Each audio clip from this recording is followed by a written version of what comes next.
Hi, Right Writers. Thank you so much for joining Cruise today. In this video, we are going to be focused on a shifting point of view and being able to identify that in poetry. In this video, please understand that we are not going to be writing a paragraph.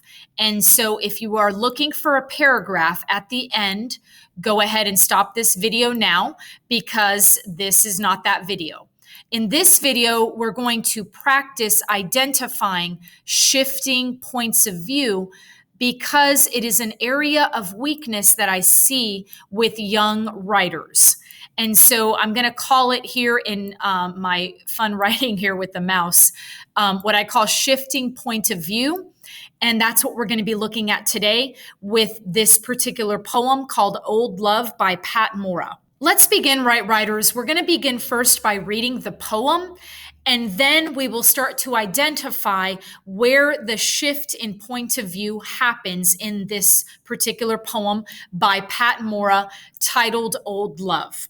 So I want to thank Pat Mora and her poem Old Love for letting us use this poem today, and thank you to the Poetry Foundation for always posting wonderful works for us to read and enjoy in the comforts of our own home and on our computer screens or our cell phones.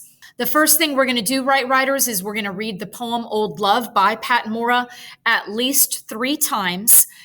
After we read it 3 times, then we will start to look at and deconstruct where the points of view are located within this poem. Old Love by Pat Mora. When my aunt died, my uncle raised his hands like a prophet in the Bible.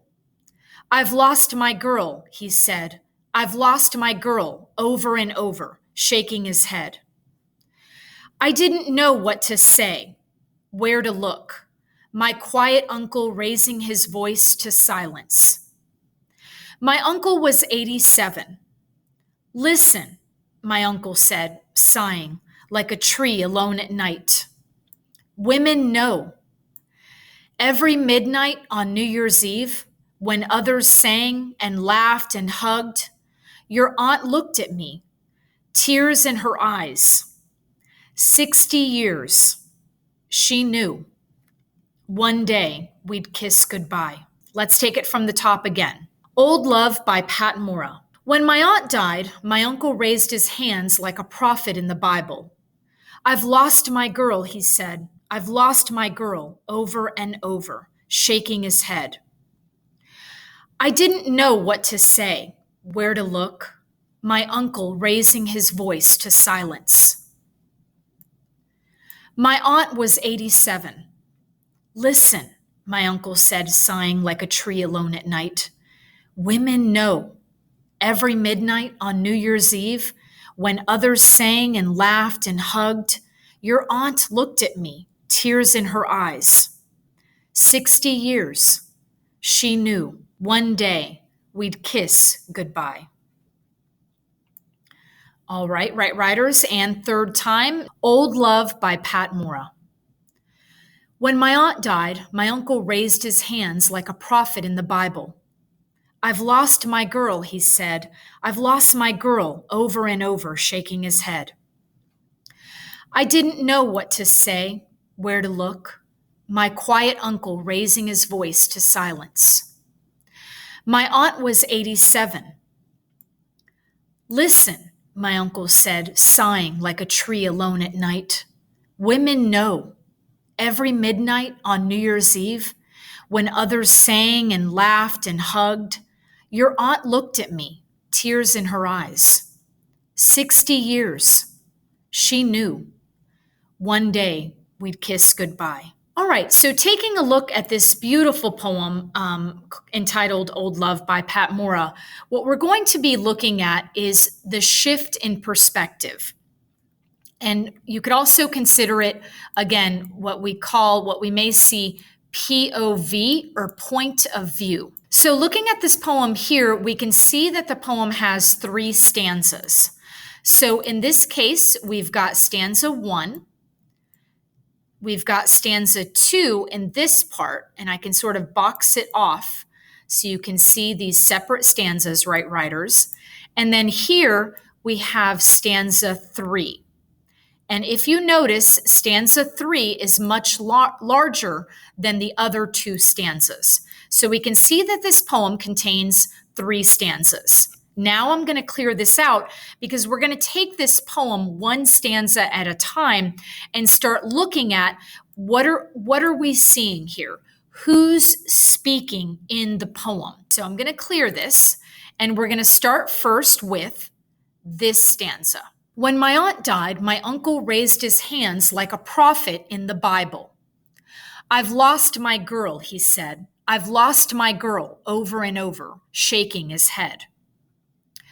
Okay, so in looking at this first stanza, here's what I want you all to notice, right, writers? So I'm going to go ahead and make this larger so we can just focus on stanza 1. So in looking at stanza 1, we can see these quotation marks right here. Right there, it opens and closes the quotation. And then we see this again, open the quotation and it closes the quotation.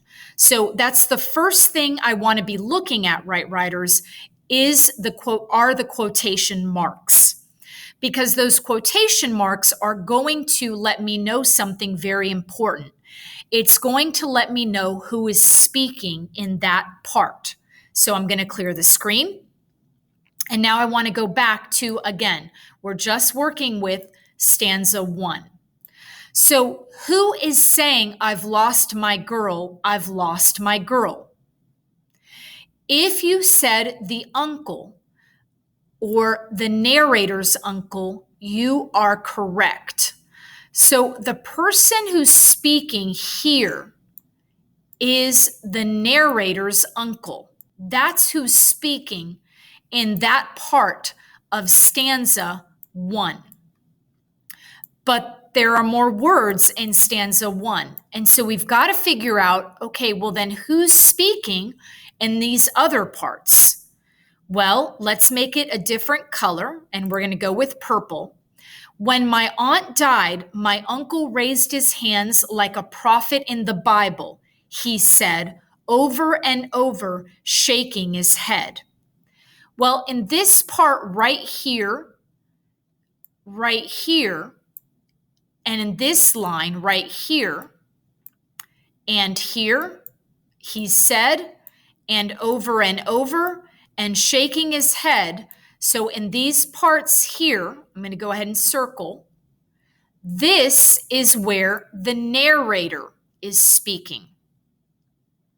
Here is where the narrator is speaking.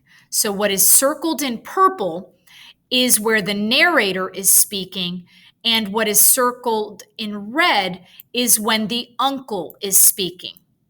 And the narrator is helping us by providing the quotation marks. But the quotation marks open and close, and so we're able to see that the narrator's uncle has started speaking, then stopped, and then started speaking and stopped again. And so the narrator has opened and closed the quotation marks. And so in stanza 1, not to belabor the point, right, writers, but again, this is an area of weakness that I see with writers, is not really knowing who's talking and when they're talking and where they're talking.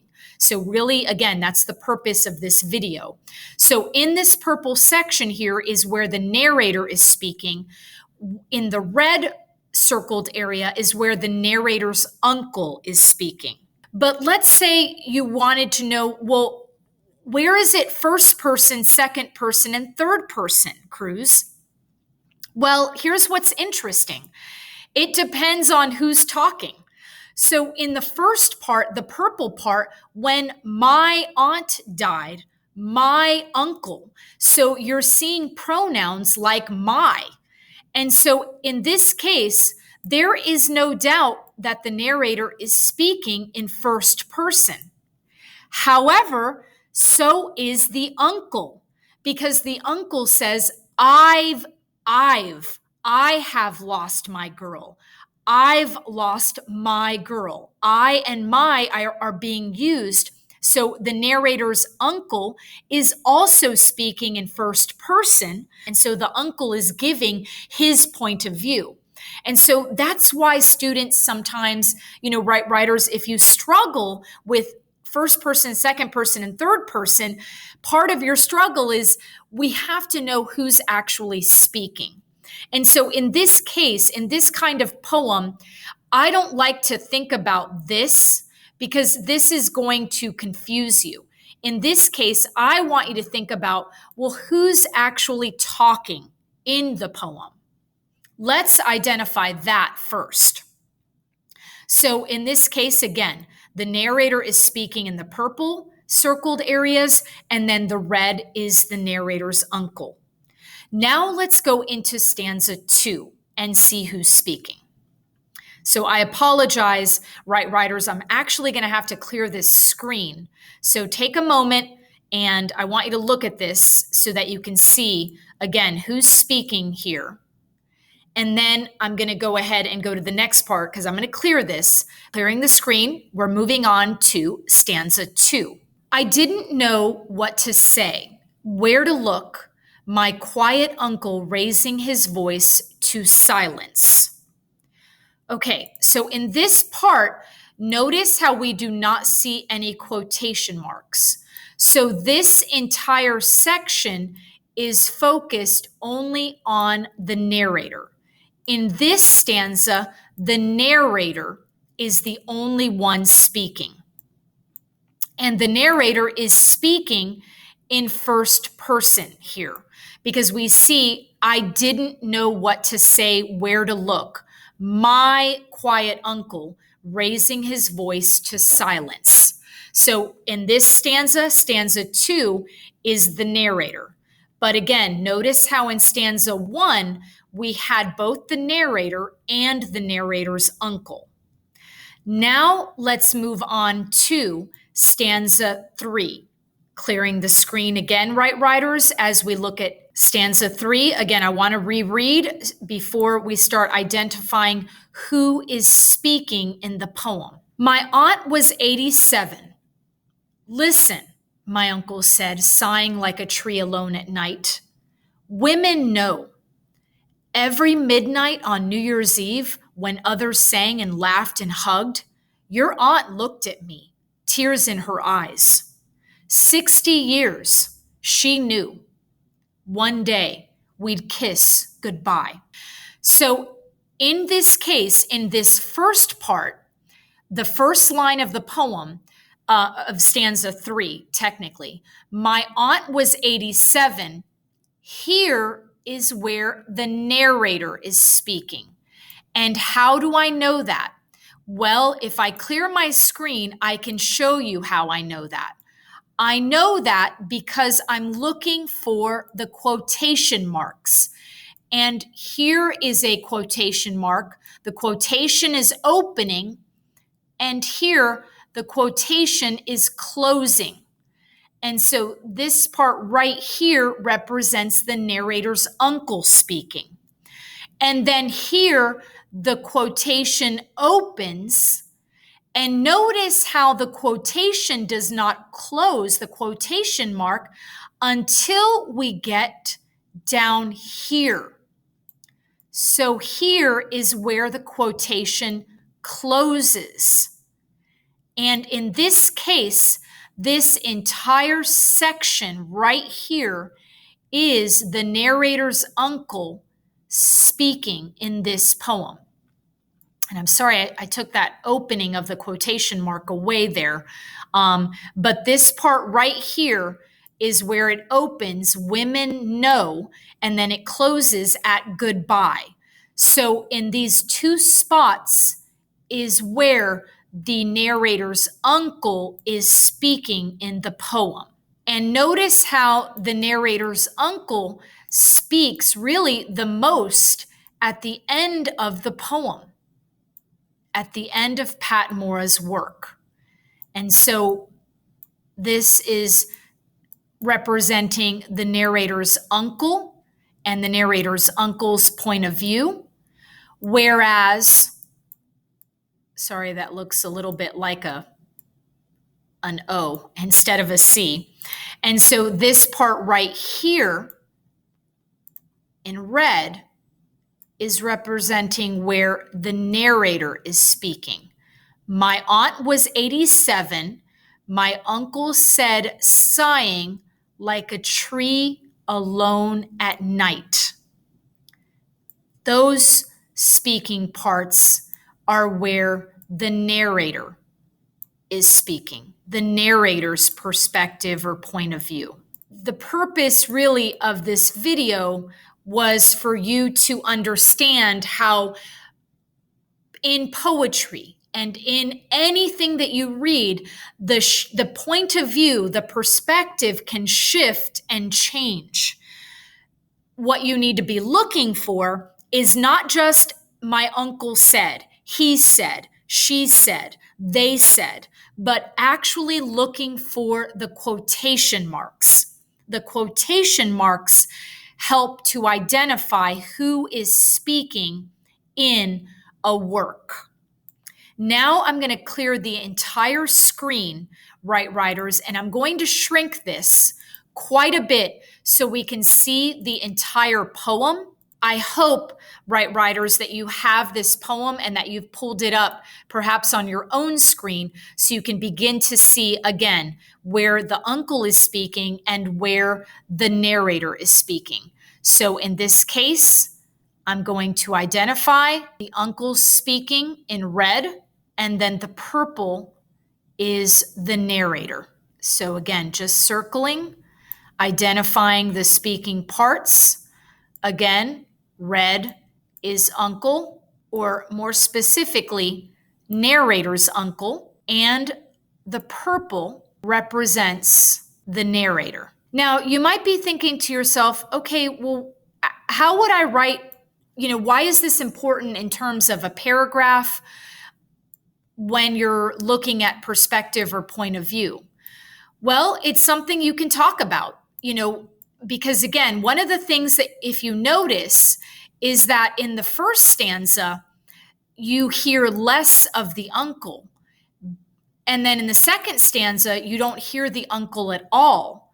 But then in the third stanza is really where the uncle opens up to the narrator. And so that's something that is unique and distinct about this particular work.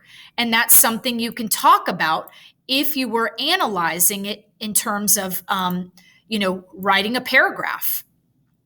And so that's really what this activity was about is, and perhaps maybe I've given you some ideas to think about when you're thinking about point of view or perspective, but really it's important to understand, again, the purpose of these quotation marks, of a quotation mark opening, but also a quotation mark closing.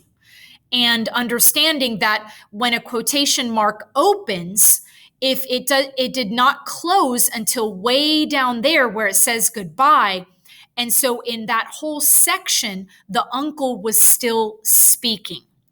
So very important to think about when you're thinking about point of view, Right Writers, quotation marks, and understanding who's actually speaking. Looking at it from a character point of view rather than just looking at it from first person, second person, third person. Right Writers, I really hope this activity was helpful for you and that you feel more comfortable in identifying point of view and understanding when point of view or perspective shifts. I hope this was helpful for you when you're thinking about point of view or perspective, when you're thinking about poetry and what to look for, again, in point of view. Thank you so much, Pat Mora, and her poem, Old Love, and Poetry Foundation. Thank you, Right Writers. Again, watch out for these quotation marks. Super important. Look out for when they open and close. And again, I hope this was beneficial and that this ensures your success when you're thinking about perspective and point of view. Take care, Right Writers. Love you guys. Thank you so much for subscribing. Bye-bye.